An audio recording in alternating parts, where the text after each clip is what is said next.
మనకి గ్యాదరింగ్స్ అస్సలు ఫెయిల్ అవ్వకుండా రావాలంటే ఈ పిన్ విషయం కాదండి. ఈ పిన్ పెట్టినా చాలామందికి ఫెయిల్ అవుతుంది. అసలు ఫెయిల్ అవ్వకుండా రావాలంటే విషయం అంతా ఇక్కడ ఉంటుందండి. సో దీన్ని మనం ఎంత టైట్గా పెడతామో గ్యాదరింగ్స్ అనేది అంత పర్ఫెక్ట్గా వస్తాయి. చూడండి, నేను మీడియంగా పెట్టుకుంటున్నాను. ఇప్పుడు జస్ట్ మీడియంగా పెట్టుకుంటున్నాను. ఇప్పుడు చూడండి, వీటికంటే కూడా బాగా వస్తాయి. చూడండి,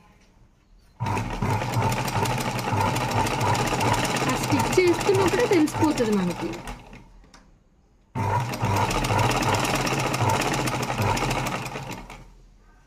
చూడండి, ఇది ఫస్ట్ స్టెప్లో కొట్టింది, ఇది సెకండ్ స్టెప్లో కొట్టింది. నాకు ఇప్పుడు ఇంకా దగ్గరగా కావాలి. సో నేనేం చేస్తాను, ఇంకా